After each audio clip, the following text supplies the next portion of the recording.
Spoilers ahead.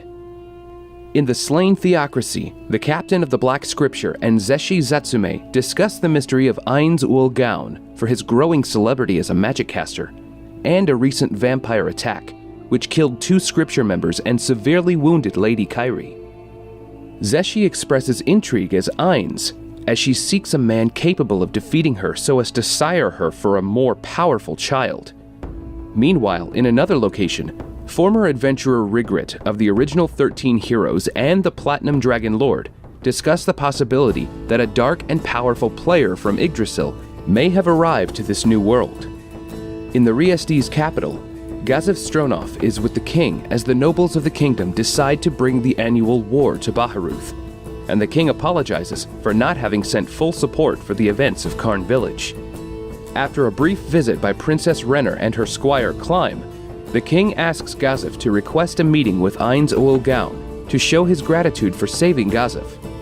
After Ainz finishes a job as Maman, he returns to Nazarik to give a debriefing to Albedo, simply ecstatic at his return, of what he has learned in relation to the notable nation-states in the known world in proximity of Nazarik's position on the map.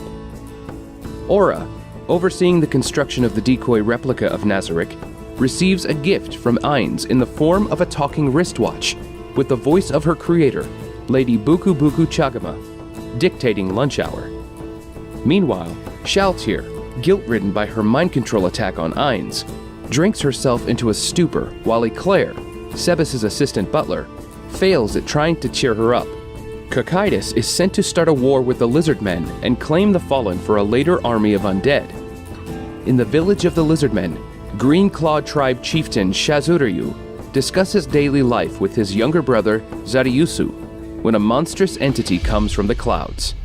The dark entity which descends from the sky is a herald, forewarning the Lizardmen of the Green Claw Tribe of an invasion in 8 days' time. Zariusu advises an alliance with the other Lizardmen tribes, Smallfang, Razortail, Dragon Tusk, and Red Eye. But as Dragon Tusk has survivors of defeated tribes Yellow Speckle and Sharp Edge, there is little to no hope of alliance with them. Zariusu is permitted by his brother the chieftain to be the envoy to seek an alliance with the other tribes. Reaching the Red Eye tribe, Zariusu meets Crush Lulu, the interim chief priestess of the village. Enamored by her, he instinctively lets out a mating cry desiring to marry her. After an awkward start, the two discuss an alliance and reach a consensus. Planning to build an alliance, Zariusu and Crush arrive in the Dragon Tusk village and meet the chieftain, Zemburu Gugu, who also received the herald's message, but will only join the alliance if Zariusu can prove his worth in combat. Back in Nazarik, Demiurge talks with Eclair, and it is revealed both are aware of Eclair's hidden agenda to usurp Nazarik's throne, as that was his design by Enkoro Mochi Mochi. As a decoy replica of Nazarik is under construction, Cocytus is informed by his subordinates of Demiurge's scroll mission and the need to report regularly. Cocytus takes this news and readies his army for the coming war in a few days. Zenburu fights Zariusu, and they wager the role of chief and Crush for a mate. Zariusu realizes his physical strength is less than Zenburu, but uses his Frost Pain, a magic item, to free Zenburu with each attack, causing Zenburu to yield, realizing he cannot keep fighting an item which will kill him as he fights. The group parties to discuss the alliance, and Dragon Tusk joins in. Heading to the Razortail tribe, the first attack site of the Herald's message, Shazuryu greets the trio, and everyone gathers for a scout who reports the odds are against them with forces 3-1. Cocytus views on a crystal monitor their gathering and orders the attack. The Lizardmen put up a moderate resistance until the 5 chiefs use their magic caster abilities to quickly summon swamp elementals. Antoma informs Lord Ainz, who views the situation with the battle as unexpected. Cocytus messages Demiurge for insight, the latter informing him to think for himself as to how to ration and deploy troops against the Lizardmen, as it may be the undisclosed wish of Lord Ainz. Cocytus orders an Elder Lich Caster commander into the fight, tearing down resistance with relative ease. Seeing their chance to enter the fight, Zariusu sacrifices his steed, the Hydra Snake Rororo, to getting close to the Lich to fight alongside Crush and Zenburu, who are later rendered incapacitated, leaving Zetiusu to muster what strength he has left to trap himself and the Lich Commander in a massive ice cage. After much pain and many attacks, Zetiusu is victorious by surprise attacking the Lich in a fog and driving his frost pain into the former's brain. With the Lizardmen victorious in the battle, Cocytus must answer to Ainz. The Lizardmen celebrate victory. Zetiusu and Crush are alone in a tent, blushing, when Zenburu barges in, wondering if they're having fun, much to their shock. Back in Nazarik, Ainz introduces 8th floor guardian Victim to the others, preparing for unseen encounters. Demiurge was successful in making higher quality scrolls using sheep beastmen. Ainz promises to fulfill Shaltyr's need for punishment later on. Lastly, as Cocytus was defeated, Ainz explains he gave Cocytus a weak army so he would learn to adapt and reapply resources as a leader. As all of Cocytus's forces were low-tier undead, there was no risk for Nazarik. But Cocytus must face punishment. He is to eradicate the Lizardmen. Cocytus instead asks the Lizardmen be spared into servitude of Nazarik. When Ainz asks why, Demiurge steps in, proposing it could benefit them to see how governing a new people under Nazarik would work, as they may have to again in the future, and starting now would help prepare them. Ainz agrees, but demands Cocytus rule them by means without fear. Ainz only wanted to hear Cocytus's free opinion, demanding his guardians think over their orders so as to bring greater benefit to Nazarik. After departing, Demiurge states to the guardians that Ainz intended for all of this, wishing they learned to be more independent in their goal for conquest, and Cocytus's mission was also a probe of the Lizardmen. In his bedroom, Momonga is happy his guardians are learning to evolve, and also notices a familiar floral scent, albedos. The next day, the guardians and Ainz himself return to the battlefield in a grand show of force. Freezing the lake, Gargantua, twice the height of the forest, throws a massive stone in the center of the lake, and the undead perform a royal procession for Ainz to sit atop the stone and speak before the Lizardmen. When the Shasha brothers act as representatives, Demiurge uses controller magic to have them bow properly before Ainz' decree. Cocytus will arrive in 4 hours' time to fight them on his own, and if they win, they're forever free of Nazarik. The 5 tribal leaders discuss sending only themselves, with Crush to stay behind and lead. As she argues against this, the tribe leaders leave Zetiusu to talk with her. They both accept that there will be death, and Crush demands Zetiusu impregnate her to preserve their love. The Lizardmen champions, the Shasha brothers, Zenburu with Kyuku Zuzu and Tsukyu Juju, Razortail and Small Fang chieftains respectively, prepare for battle with Cocytus. During this preparation, Ainz and his guardians enter a temporary base of operations, while Victim guards the first floor as they're out. Upon seeing a makeshift throne for himself by his guardians, he opts to use Shaltyr as a chair due to her punishment, when really he felt uneasy about sitting in a chair made of bones. This enrages Albedo, but hyperstimulates Shaltyr's pleasure. While observing the Lizardmen, the mirror of remote viewing stumbles on Zetiusu and Crush having sex, which starts a conversation Ainz forces to be quiet. The Lizardmen champions stand ready, and Cocytus arrives to do battle equipped in his Floor Guardian gear. Many Lizardmen die, leaving only the Shasha brothers. Cocytus asks for their names and grants them the honor of death by his god-slaying Emperor Blade. Repeating the fog and surprise attack maneuver, they are easily countered, and Shazryu is killed. Later, Ainz congratulates Cocytus for his victory and summons Crush over for a deal. Report and monitor her people for any signs of rebellion, and Ainz will revive Zetiusu.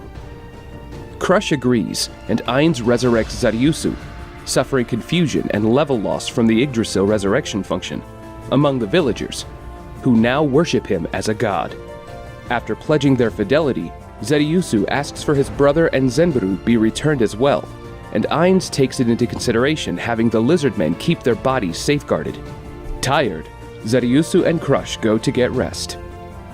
While still in the Riestes capital, Sebas goes to the Magician's Guild to purchase a spell scroll. and on his way back to the mansion, stumbles upon a brutalized young woman who, after remembering the words of his creator player Touch Me, takes her to safety. The man who threw her away begs Sebas not to, as he would be killed by the Eight Fingers crime syndicate for allowing an asset to be taken. Sebas gives the man money to flee the town as a response. Upon his return, Solution is taken aback by Sebas' care for the young girl and having Solution heal her of injury. Waking up, she is fed and breaks down crying for being shown the level of kindness Sebas has given, and revealing her name is Tuari. Sebas orders Solution not to inform Lord Ainz, stating it is not worth his time knowing about a meager human girl.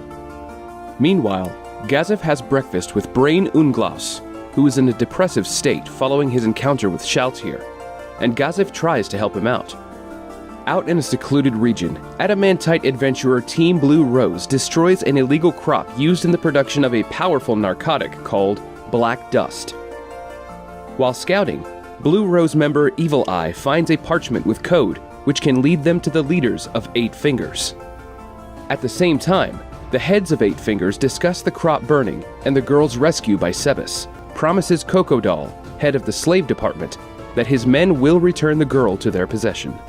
As Ainz reviews the New World finances, he finds it difficult to manage funds for the Lizardmen budget and the undercover Nazarick agents. Narbaral, as Nabe, comes to Ainz in regards to the various ore samples he had bought to do an appraisal experiment on the exchange box, to see which ore from where yields the most gold.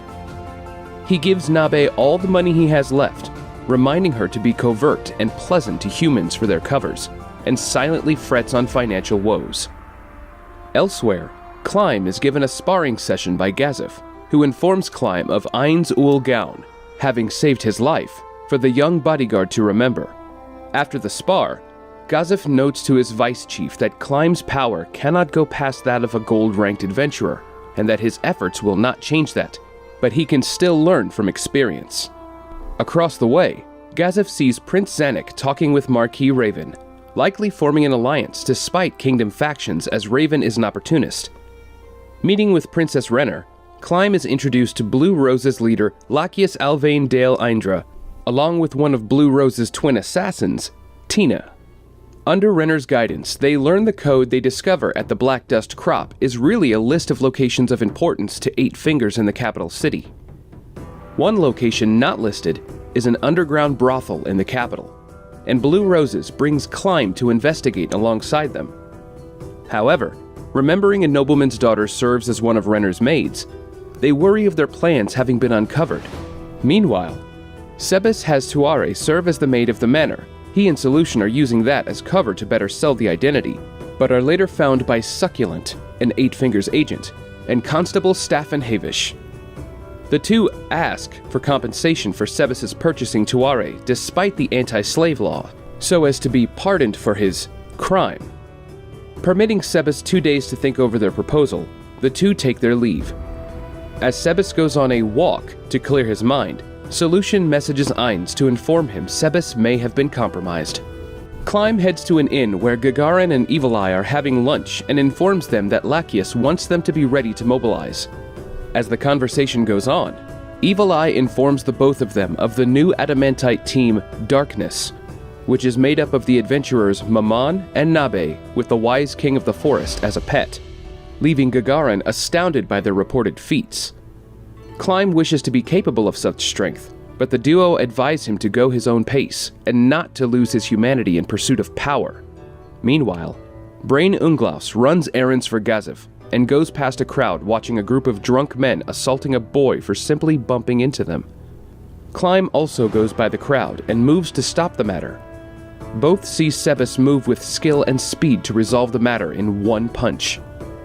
They separately follow the butler into an alleyway where Climb enthusiastically asks Sebas for a quick lesson in strength after witnessing him recently. Sebas sees Climb as trustworthy and gives him a lesson: how to overcome fear of death. By flooding Climb's sense with killing intent, Climb dodges at the last possible instance by overcoming his fear of thinking of Renner. Brain, having witnessed this around the corner, is moved by Climb's ability to overcome intense fear and asks to also learn from Sebas. However, The trio are beset by 5 assassins sent by Succulent, of which Sebas downs 3, for the last 2 to be handled by Brain and Climb. With their attackers downed, Sebas uses a skill to easily interrogate one of them on where to find Succulent and the 8 Fingers. The trio move together out of a grown respect for each other, and move to destroy 8 Fingers in the capital of Riestes. They head for Succulent's brothel, the same place Sebas rescued Tuare from. Sebas, Brain, and Climb arrive at the brothel and use 2 entryways, the front door to the main brothel and the side entrance to the underground storage area. Climb and Brain take the latter door, while Sebas charges the front. Sebas warns the duo that if needed, he will kill opposition inside if he is forced to, with the both of them understanding. They only ask that the 8 Fingers leader Crocodile and Succulent be captured. Sebas easily removes the steel door and knocks away the guards, and comes across Constable Staffan Havish mercilessly assaulting a slave girl for pleasure. Sebas slaps Staffan into a bloody state, and after the constable's pleas for mercy with money, Sebas concludes he is unworthy of life and kicks him in half. Brain and Climb stop their opposition and locate a trap door, courtesy of items by Gagarin, leading to the underground storage. While Brain scouts further in, having Climb stand watch, Crocodile and Succulent arrive by a hidden passage in front of the young warrior. Succulent uses his illusion magic to gravely injure Climb, until Brain returns and defeats him with his God-slash technique. The trio are successful in apprehending 2 of the 8 Fingers and return to their respective homes. Brain returns to Gazif's home, and the 2 have dinner discussing Climb's progress and Shaltir by name. Sebas returns to the manor, only for Solution to be in her Pleiades attire, telling him Ainz is in the next room waiting to speak with him. Climb returns to Renner, who is pleased he is safe. After Climb retires for the night, Renner calls in the maid she knows is spying on her to tell her about how amazing Climb was, only for her to actually plan on killing the maid for disrespecting Climb within her earshot. Later that night, Zero gathers the remaining members of Six Arms to kill Sebas, Climb, and Brain for opposing them. Ainz, actually Pandora's actor in disguise, investigates Sebas' possible betrayal, with Demiurge, Victim, and Cocytus as witnesses. He orders Sebas to kill Tuare to confirm his loyalty. Sebas does so and, having his attack blocked by Cocytus, is proven to be a steadfast servant to Nazarik. After the real Ainz arrives, the Overlord hears Tuare's full name and realizes she is the sister of Nina, the spellcaster from the Sword of Darkness. Thus, he allows Sebas' request of having her as a provisional maid. In the royal palace, Renner and Blue Rose meet to discuss the raids on 8 Fingers, but Marquis Raven and Prince Zanuck arrive with a solution to the lack of manpower. After a mild topic of Renner's true persona, she reveals she has damning intelligence on the royal and noble factions, and coerces Raven to lend his private army to the simultaneous raids of 8 Fingers. He reluctantly agrees, and Zanuck reveals their eldest brother Barbaro has a hidden storehouse in trade with 8 Fingers, which is now added to the map. Renner also reveals her ace against the Syndicate, aside from Blue Rose's aid, is Gazif Stronov. After a long day of acquiring materials for Demiurge to feed his livestock of Arbelian sheep, humans, Sebas and Solution return to the manor to find Tuare missing, and a note from Six Arms challenging Sebas for her freedom. Solution reminds Sebas of Ainz's words, and they message their master of the situation. Ainz, preoccupied as Maman elsewhere, relays to Albedo to send reinforcements. While initially hesitant to aid a human, she relents and sends the forces for Demiurge to command on site to destroy 8 Fingers. Albedo, to herself, then thinks of the name Ainz Ooal Gown after the guild name to be ridiculous, preferring Momonga, as evident by his original player banner draped on the wall and the guild flag on the floor. After Sebas parts to rescue Tuare from Six Arms, Demiurge lays out the plan for his Operation Gehenna to the Pleiades, Mare, and Shaltir. Meanwhile, in the royal encampment, Climb and Brain team up with former adventurer Lockmire to raid one of the known 8 Fingers bases. There, they encounter Sebas, who was summoned to the same base as the trio to fight the Six Arms. When Sebas encounters 4 members of the Six Arms, he takes a few seconds to kill them and the surrounding customers. Solution reports that Zero is not amongst the patrons. Elsewhere, at Hilma's residence, she wakes up to find her home encased in shrubbery. Encountering Mare, he breaks her leg to drag her away, leaving Entima to empty the manor. While Entima is snacking on a human body part, Gagaran has a chance encounter with her and fights the bug maid, thinking she is with 8 fingers. Blue Rose members Tia and Evil Eye arrive, and together they overpower and defeat Entima. Before the finishing blow, the bug maid is rescued by Yaldabaoth and taken to safety. After Gagaran and Tia are killed by the demon's Hellfire Wall, an enraged Evil Eye charges at the demon, but is halted by the arrival of Maman.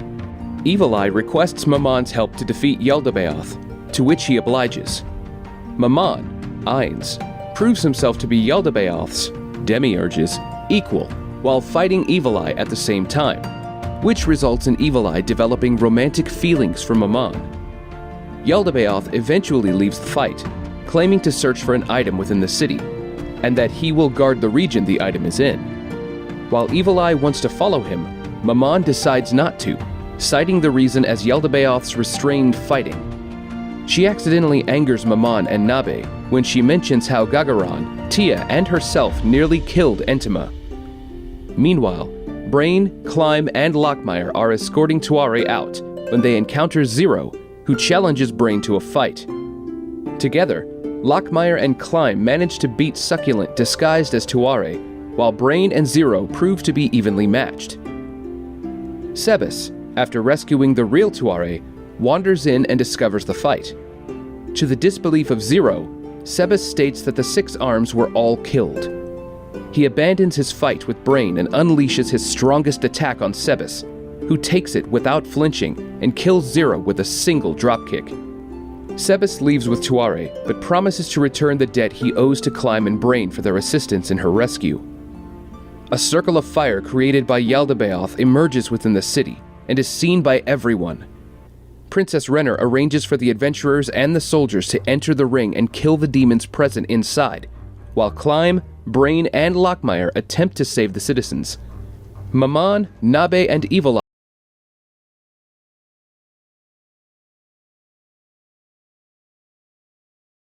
as cannon fodder